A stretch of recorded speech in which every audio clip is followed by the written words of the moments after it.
স্বাগতম আপনাকে। সব রকমের আপডেট এবং লেটেস্ট নিউজ পেতে অবশ্যই চ্যানেলটিতে সাবস্ক্রাইব করুন।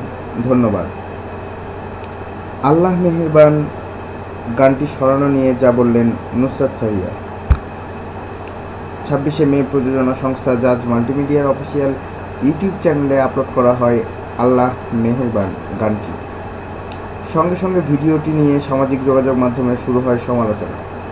একদিন পরে গানটি অনলাইন থেকে সরিয়ে ফেলতে স্বতঃপ্রণোদিত হয়ে প্রযোজক প্রতিষ্ঠানের পরিচালক বরাবর উকিল নোটিশ পাঠান সুপ্রিম কোর্টের একজন আইনজীবী। তাতে বলা হয় 3 দিনের মধ্যে গানটি ইউটিউব ও অন্যান্য মিডিয়া থেকে সরিয়ে না ফেললে আইনি ব্যবস্থা নেবেন তিনি। দুঃখ প্রকাশ করে ইউটিউব থেকে সরিয়ে নেওয়া হলো বস 2 ছবির আলোচিত সমালোচিত গান আল্লাহ মেহেরবান। ছবি মুক্তির আগের প্রচারণা হিসেবে ছবির এই গানটি অনলাইনে প্রকাশ করার পর শুরু হয় তুমুল সমালোচনা। পরে উকিল নোটিশ পেয়ে দুঃখ প্রকাশ করে গানটি সরিয়ে নিয়েছেন ছবির প্রযোজকেরা। নুসরাত ফারিয়া উকিল নোটিশ পাওয়ার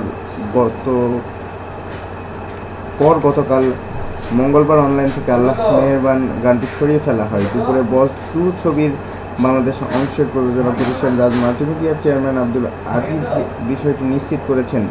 জার্মানিতে অবস্থানরত এই প্রযোজক ফোনে বলেন, আমরা জনগণের মতামতকে মূল্য দিই, সেজন্য জাজ সকালে ইউটিউব থেকে গানটি সরিয়ে নিয়েছি।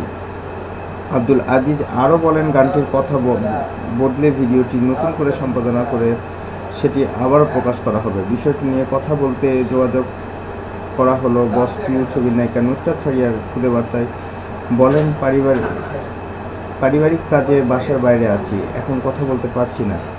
ছবির আরেক প্রযোজনা প্রতিষ্ঠান ভারতের এসকে মুভিজের অফিসিয়াল ইউটিউব চ্যানেল থেকে একই সময়ে গানটি প্রত্যাহার করা হয়েছে। ধন্যবাদ ভিডিওটি দেখার জন্য। আরও আপডেট পেতে চ্যানেলটিতে সাবস্ক্রাইব করুন।